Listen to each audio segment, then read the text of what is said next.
Hello students, स्वागत है आपका एमसीएस क्लासेस में। हम लोग यूनिट 6 देख रहे थे और हम लोग ने टॉपिक उठाए थे वित्तीय संस्थाएं, मतलब फाइनेंशियल इंस्टीट्यूशन। इसमें रिजर्व बैंक, वाणिज्यिक बैंक, सेबी, गैर वित्तीय बैंकिंग संस्थाएं या फिर गैर बैंकिंग वित्तीय संस्थाएं। ठीक है। और लास्ट लेक्चर में, लेक्चर फर्स्ट में हम लोगों ने देखा था क्या, आरबीआई के साथ साथ प्रमुख वाणिज्यिक बैंक और कौन कौन सी समितियां इनके लिए बनी है और आरबीआई किस प्रकार अपने कार्यों को संचालित करता है। ठीक है। आइए आज हम लोग स्टार्ट करने वाले हैं क्या, सेबी। ठीक है। क्या सेबी, सबसे पहले तो सेबी का फुल फॉर्म होता क्या है। ठीक है। Security securities and exchange board of India. ठीक है। क्या, security and exchange board of India यानी भारतीय प्रतिभूति और विनिमय बोर्ड। ठीक है। अब इसकी स्थापना क्यों करी गई, देखिए। इसकी स्थापना का मुख्य उद्देश्य क्या था, पूंजी बाजार यानी कि कैपिटल मार्केट को क्या करना, रेगुलेट करना, और जो भी हमारे इन्वेस्टर्स हैं उनके जो हित हैं उनको सुरक्षित करना। इसका क्या था, प्रमुख उद्देश्य था किसका, सेबी का। अब देखते हैं सेबी की स्थापना कब हुई थी, 1988 में। कब हुई थी, 1988 में सेबी इस्टेब्लिश्ड हुआ था। कब, 1988। इसकी डेट याद रखना है आपको, कब, 12 अप्रैल। बहुत ही आईएमपी, 12 अप्रैल को क्या बना था, 12 अप्रैल 1988 को सेबी बना था। और इसका हेडक्वार्टर कहाँ पर है, इसका हेडक्वार्टर है कहाँ, मुंबई में। और इसके 4 रीजनल सेंटर्स हैं, कितने, 4 रीजनल रीजनल सेंटर या क्षेत्रीय कार्यालय हैं इसके। कौन कौन से, 3 है, सॉरी। दिल्ली, चेन्नई, कलकत्ता, इसके क्या है, ये रीजनल सेंटर्स हैं। ठीक है। अब देखते हैं, देखिए, एक कमेटी बनी थी 1991 में। आप लोग, आपको याद होगा जब मैंने बैंक समझाया था आपको बहुत ही अच्छे तरीके से। 1991 में एक कमेटी बनी थी बैंकिंग सुधार से संबंधित। कौन सी कमेटी थी, नरसिम्हन कमेटी। कौन सी, नरसिम्हन कमेटी। इसी समिति ने सिफारिश किया, कौन सी कमेटी ने, नरसिम्हन समिति ने सिफारिश किया कि जो प्रारंभ में गैर वैधानिक संस्था थी, कौन सी, सेबी, इसे वैधानिक संस्था बनाने की सिफारिश कब की गई, 1991 में। और भारत सरकार के द्वारा सेबी एक्ट लाया गया, कब, 1992 में। कौन सा, सेबी एक्ट। ठीक है। इस एक्ट के माध्यम से सेबी को वैधानिक संस्था बना दिया गया। कौन सा, वैधानिक संस्था। ठीक है। ये हो गई क्या, सेबी की हिस्ट्री। अब देखते हैं सेबी सेबी का जो संरचना होती है, फिर स्ट्रक्चर होती है। इसमें एक धन 5 सदस्य होते हैं, कितने, एक, 1+5 होते हैं। ठीक है। और वर्तमान में हेड कौन है, माधवीपुरी बुच। माधवीपुरी बुच, देखिए, फर्स्ट फीमेल चेयर पर्सन है इसकी। कौन सी, फर्स्ट चेयर पर्सन है, कौन, माधवीपुरी बुच। ठीक है। बहुत ही आईएमपी है ये, करंट में पूछ सकता है आपसे। ठीक है। और इसका हेडक्वार्टर कहाँ पर है, मुंबई में। बहुत ही आईएमपी, ये भी पूछ सकता है। अब हम लोग देखेंगे एससीबी के क्या कार्य क्या क्या है। ठीक है। कार्य क्या क्या है, सबसे पहले इसके कार्यों को यदि हम लोग देखें तो पहला उद्देश्य ही, पहला क्या है, कार्य है, पूंजी बाजार को विनियमित करना।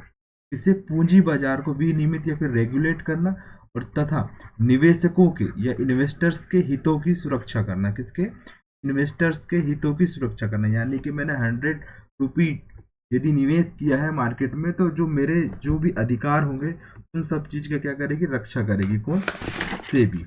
अब देखते हैं पूंजी बाजार है क्या। सबसे पहले तो यहाँ पे देखते हैं पूंजी बाजार है क्या। तो सिंपल सा देखते हैं, वह बाजार जहां पर कैपिटल मार्केट, देखते हैं कैपिटल मार्केट है क्या। तो कैपिटल मार्केट होता क्या है, वह बाजार जहां पर पूंजीपति लोग अपनी पूंजी का निवेश करते हैं।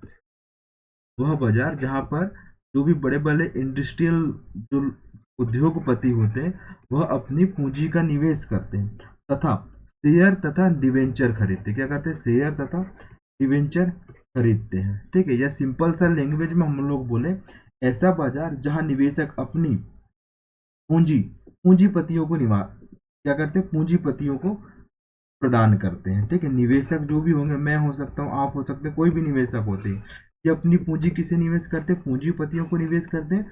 और पूंजीपति इस पैसे का उपयोग अपनी इंडस्ट्रीज को बढ़ाने के लिए करते हैं। ठीक है। और जब इसी शेयर के बदले प्रत्येक निवेशकों को लाभ दिया जाता है तो क्या बोलते हैं, डिविडेंड बोलते हैं। क्या बोलते हैं, डिविडेंड कहा जाता है। ठीक है, ये हुआ क्या, पूंजी बाजार। अब पूंजी बाजार में भी दो चीजें होती हैं। पूंजी बाजार किसे कहा जाता है, जहां पर निवेश एक वर्ष से कम के लिए होता है। एक वर्ष से, पूंजी बाजार में एक वर्ष से अधिक, सॉरी, जो कैपिटल मार्केट होता है इसमें जो निवेश होता है एक से अधिक वर्षों के लिए होता है।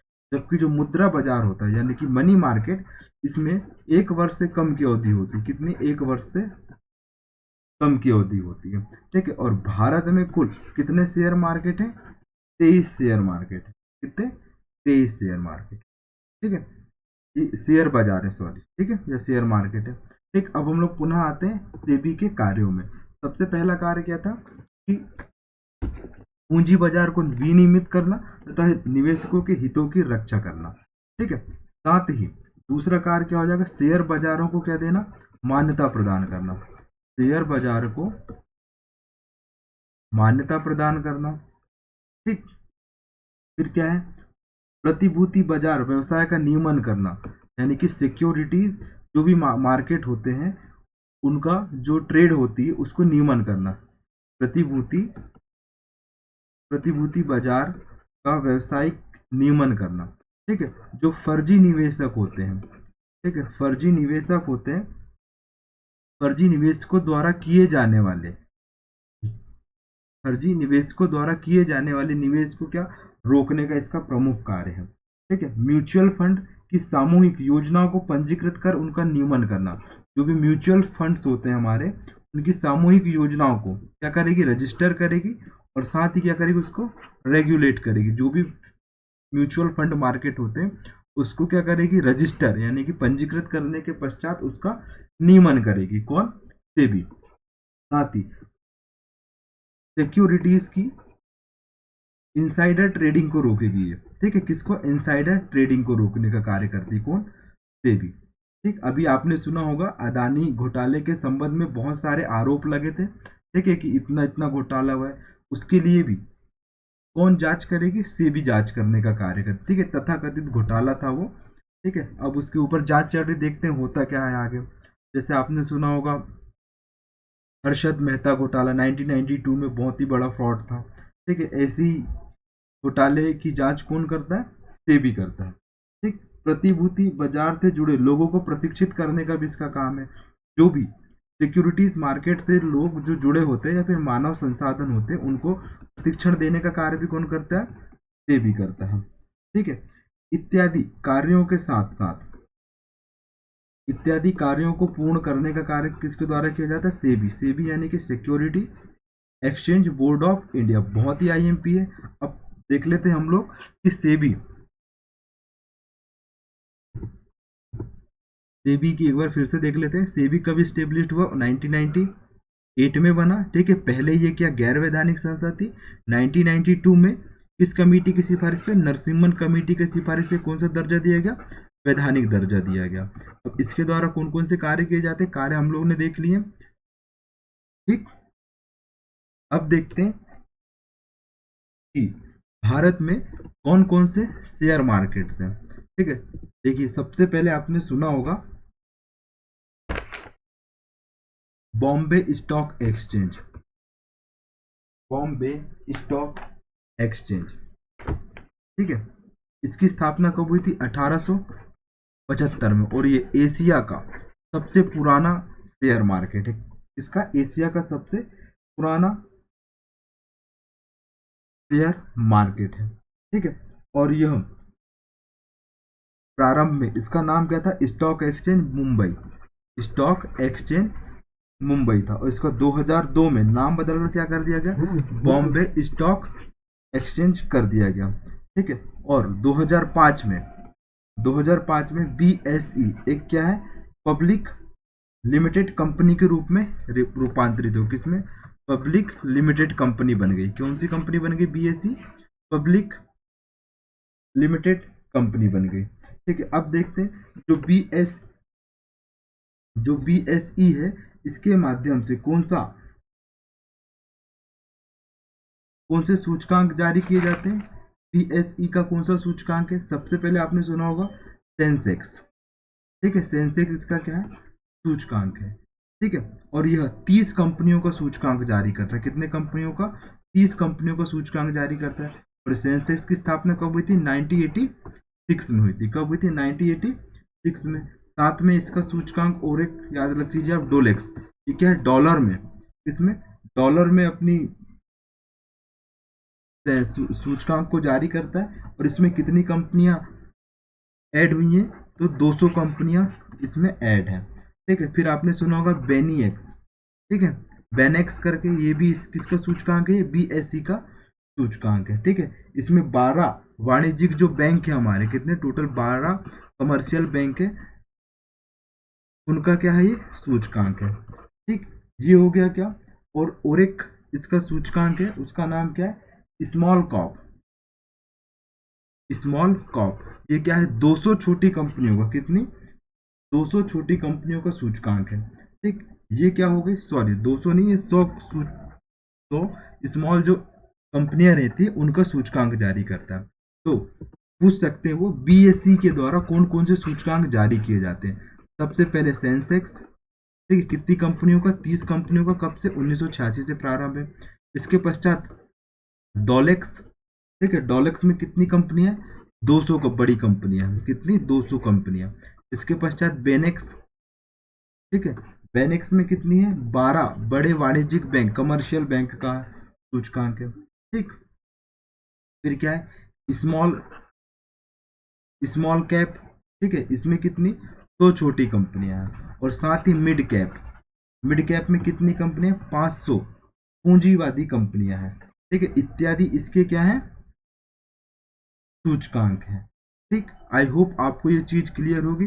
अब इसके पश्चात नेशनल स्टॉक एक्सचेंज। कौन सा, नेशनल स्टॉक एक्सचेंज कब बना था, 1992 में बना था। कब बना था ये, 1992 में। और ये किस कमेटी की सिफारिश पे बना था, पेरवानी कमेटी की सिफारिश पर। किस कमेटी की, पेरवानी कमेटी की सिफारिश पर बना था नेशनल स्टॉक एक्सचेंज, या राष्ट्रीय स्टॉक सूचकांक। ठीक है, और यह किसके द्वारा प्रवर्तित किया जाता है, आईडीबीआई के द्वारा, मतलब भारतीय औद्योगिक विकास बैंक के द्वारा।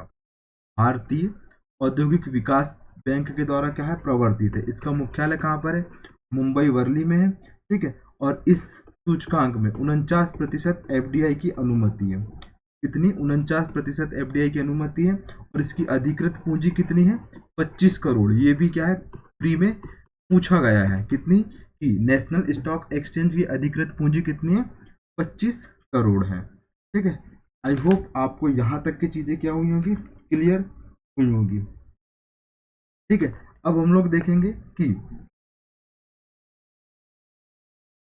जो नेशनल स्टॉक एक्सचेंज है, इसके द्वारा कौन सा सूचकांक जारी किया जाता है। आपने सुना होगा निफ्टी 50। क्या सुना होगा आपने, निफ्टी 50। यह 50 बड़ी कंपनियों का सूचकांक जारी करता है। कौन, नेशनल स्टॉक एक्सचेंज। ठीक, ये हो गया क्या हमारा, सेबी। सेबी के कौन कौन से शेयर मार्केट है, सबसे पहले बीएसई। बीएसई कब स्टेब्लिश हुआ था, 1875 में। और यह एशिया का सबसे पुराना है। और इसका पूर्व नाम क्या था, इसका पूर्व नाम था स्टॉक एक्सचेंज मुंबई। और 2002 में इसका नाम बदलकर क्या कर दिया गया, बॉम्बे स्टॉक एक्सचेंज। ठीक है, और यह इसकी पूंजी का स्तर कितना है, 30 लाख से लेकर के 25 करोड़ तक के। कितना, 30 लाख से लेकर के 25 करोड़। ठीक है, ये आपको डेटा याद रखना है। अब इसके द्वारा कौन कौन से सूचकांक जारी किए जाते हैं, सबसे पहले सेंसेक्स, टॉलेक्स, बेनेक्स। ठीक है, स्मॉल कॉप, मिड कैप। ठीक है, मिड कैप इत्यादि सूचकांक पीएससी के द्वारा जारी किए जाते हैं। इसके पश्चात क्या है, नेशनल स्टॉक एक्सचेंज कब स्टेब्लिश हुआ, 1992 को। कौन सी कमेटी बनी थी, फेरवानी कमेटी बनी थी। ठीक है, और इसका किसके द्वारा प्रवर्तित होता है, आईडीबीआई, मतलब भारतीय औद्योगिक विकास बैंक के द्वारा प्रवर्तित है ये। ठीक है, इसका मुख्यालय कहाँ पर है, वर्ली मुंबई में है। कहाँ पे, वर्ली मुंबई में। इसकी अधिकृत पूंजी कितनी है, 25 करोड़। और इसके द्वारा जारी किया गया सूचकांक का नाम क्या है, निफ्टी 50। क्या है, निफ्टी 50। ठीक है, आई होप आपको यहाँ तक की चीजें क्या हुई होंगी, क्लियर हुई होंगी। ठीक है, लेकिन अब देखेंगे हम लोग पुनः सेबी में आएंगे। ठीक है, देखिए जो सेबी है, एक कैसी वैधानिक संस्था है, कैसी संस्था है, वैधानिक संस्था है। ठीक है, अब देखते हैं जो सेबी की जो संरचना होती है। सेबी के कुछ विभागों की सूची दी गई है, जैसे कि कौन कौन से इसमें सूचियां होती है। सबसे पहले सूचना प्रौद्योगिकी सूची, यह याद रखना है आपको ना, सॉरी मैं भूल गया था सेबी बताते बताते, लेकिन इसमें सूची याद कर लीजिए आप। सूचना प्रौद्योगिकी सूची, ठीक है। अंतर्राष्ट्रीय मामलों का कार्यालय, राष्ट्रीय प्रतिभूति बाजार संस्थान, ठीक है। विदेशी पोर्टफोलियो निवेशक एवं संरक्षक। सबसे पहले क्या, सूचना प्रौद्योगिकी, अंतर्राष्ट्रीय मामलों का कार्यालय, राष्ट्रीय प्रतिभूति बाजार संस्थान, विदेशी पोर्टफोलियो निवेशक। इसके पश्चात मानव संसाधन विभाग, फिर क्या है, कमोडिटी एवं डेरिवेटिव मार्केट विनियमन विभाग। ठीक है, ये क्या हो जाते हैं, इसके प्रमुख व्यवसायिक संगठन है। इन संगठन के माध्यम से सेबी अपने कार्यों को क्या करता है, संचालित करता है। ठीक, ये हो गया क्या, ठीक है। अब देखिए इसके सदस्य जो होते हैं, एक धन 5 सदस्य होते हैं। इसके अध्यक्ष की नियुक्ति किसके द्वारा की जाती है, सरकार के द्वारा की जाती है। ठीक है, भारतीय केंद्रीय वित्त मंत्रालय के इसमें 2 सदस्य होते हैं, 5 में से 2 सदस्य किसके होंगे, भारत सरकार के वित्त मंत्रालय होगा, उसके 2 सदस्य होंगे। साथ ही एक सदस्य की नियुक्ति किसके द्वारा की जाती है, आरबीआई के द्वारा की जाती है। जिसका एक सदस्य होगा, 5 में से एक सदस्य, उसकी नियुक्ति किसके द्वारा की जाती है, RBI, reserve bank of India के द्वारा की जाती है। ठीक है, देखिए अब जो सेबी के पास जो पावर होती है, सबसे पहले वो अर्ध न्यायिक शक्ति रखता है अपने पास। कैसी, अर्ध न्यायिक शक्ति, अर्ध कार्यकारी शक्ति, ठीक है, और अर्ध विधायी शक्ति। ये 3 प्रकार की शक्तियां रखता है कौन, सेबी। कौन सी, अर्ध न्यायिकी, यानी कि यह यदि किसी मामले में कोई कंपनी में गड़बड़ चल रही है तो उसको क्या करेगा, दंड देने का भी ये कार्य कर सकता है। ठीक है, और फिर अर्ध कार्यकारी, ये प्रवर्तन एवं जांच भी करता है। ठीक है, क्या करता है, प्रवर्तन एवं जांच का कार्य भी करता है। विधायी प्रक्रिया, अर्ध विधायी प्रक्रिया, यानी कि कंपनियों को सही रूप से संचालित करने के लिए और निवेशकों के हितों की रक्षा करने के लिए नियम कानून भी क्या बना सकता है, कौन, सेबी। इसके का क्या है, कार्य है। बहुत ही आईएमपी। अब देखिए एक प्राधिकरण बना था, ठीक है, बहुत ही आईएमपी है। प्राधिकरण का नाम क्या है, सिक्योरिटीज एपिलिएटेड ट्रिब्यूनल, यानी कि प्रतिभूति अपीलीय न्यायाधिकरण, प्रतिभूति अपीली न्यायाधिकरण, इसे क्या बोलते हैं, सेट कहा जाता है। क्या कहा जाता है, सेट कहा जाता है। ठीक है, इसकी स्थापना कब हुई थी, जो सेबी का एक्ट आया था 1992, उसी के अंतर्गत इसकी स्थापना की गई थी। ठीक है, बहुत ही आईएमपी है ये। प्रतिभूति अपीली न्यायाधिकरण कब बना था, ये 1992 के एक्ट के माध्यम से इसकी स्थापना की गई थी। ठीक है, ये हो गया क्या हमारा, सेबी। अब सेबी के पश्चात हम लोग देखेंगे नेक्स्ट टॉपिक जो हमारा क्या है, गैर वित्तीय संस्थान, गैर बैंकिंग वित्तीय संस्थान। क्या है, नॉन बैंकिंग फाइनेंशियल कंपनीज। ठीक है, गैर बैंकिंग वित्तीय संस्था। ठीक है, देखिए गैर बैंकिंग वित्तीय संस्था यानी कि ये बैंक का कार्य नहीं करती है। ठीक है, ये बैंक का काम क्या होता है, अपनी मांग जमा को स्वीकार करना और लोन प्रदान करना बैंक का मुख्य कार्य होता है। लेकिन एनबीएफसी का मुख्य कार्य क्या होता है, लोन, यानी कि लोन देना। ठीक है, लोन प्रोवाइड करवाना, चिट फंड जैसी कंपनियों को संचालित करना, चिट फंड कार्य करना। ठीक है, म्यूचुअल फंड का कार्य करना, इंश्योरेंस का काम करना, इत्यादि काम कौन करती है, नॉन बैंकिंग फाइनेंशियल कंपनीज करती है। अब इन कंपनीज की स्थापना किसके माध्यम से हुआ, कंपनी एक्ट। कौन सा, कंपनी एक्ट कब बना था, 1956 में, और इसमें अमेंडमेंट कब होता, 2013 में होता। इस एक्ट के माध्यम से ही नॉन बैंकिंग फाइनेंशियल कंपनी की स्थापना की गई है। ठीक है, अब जो नॉन बैंकिंग और बैंक में क्या अंतर होता है, बेसिक सा सिंपल अंतर देख लेते हैं हम लोग, एनबीएफसी और बैंक में क्या अंतर होता है। ठीक है, जो एनबीएफसी जो होती है वो कंपनी एक्ट के माध्यम से संचालित होती है। किसके माध्यम से, कंपनी एक्ट के माध्यम से। और जो बैंक होता है, बैंकिंग रेगुलेशन एक्ट कब आया था, 1949 में, इसके अंतर्गत काम करता है। ये क्या होता है, जो जो एनबीएफसी होती है, इसका मुख्य काम क्या होता है, लोन या ऋण प्रदान करने का काम होता है, जबकि बैंक का काम क्या होता है, सावधिक जमा करने के साथ साथ लोन प्रोवाइड करना। ठीक है, इसमें जो बैंक होते हैं डिमांड डिपॉजिट एक्सेप्ट करता है, ये क्या डिमांड डिपॉजिट को क्या करता है, एक्सेप्ट करता है, जबकि ये जो एनबीएफसी होती हैं जो टाइम डिपॉजिट यानी कि सावधिक जमा को स्वीकार करता है ये। ठीक है, आप इसमें बीच में से पैसा नहीं निकाल सकते, जबकि बैंक में आप पैसा निकाल सकते हैं। ठीक है, ये दो तीन प्रमुख अंतर होते हैं किसमें, बैंक और एनबीएफसीज में। और जो एनबीएफसीज होती हैं ये आरबीआई की अनुसूची 2 यानी कि शेड्यूल्ड 2 में पंजीकृत नहीं होती हैं, जबकि जो बैंक होते हैं जो किस में पंजीकृत होते हैं, ये अनुसूची 2 में पंजीकृत होते हैं। ठीक, ये क्या है इसकी विशेषता है। जो एनबीएफसीज होती हैं इनकी स्थापना के लिए कितनी पूंजी होना चाहिए, 500 करोड़ की क्या होना चाहिए, एक असेट होना चाहिए। या फिर किसी भी कंपनी का साइज कितना होना चाहिए, 500 करोड़ यदि है तो वो किसका काम कर सकती है, वो एनबीएफसी का काम कर सकती है। जैसे आपने सुना होगा मुथूट फाइनेंस लिमिटेड। ठीक है, फिर आपने सुना होगा जना स्मॉल फाइनेंशियली बैंक। ठीक, ऐसे क्या है ये एनबीएफसीज है जो अपनी जो अधिकृत पूंजी है 500 करोड़ से अधिक वह रखती है, तो वो इन सब कार्यों को कर सकती है। ठीक है, अब देखते हैं सबसे पहले एक धारा है कंपनी अधिनियम की धारा 3 के अनुसार कंपनियां क्या होनी चाहिए, निगमित होना चाहिए यानी कि कॉर्पोरेटेड होना चाहिए। ठीक है, कैसी होना चाहिए, सॉरी स्टूडेंट्स,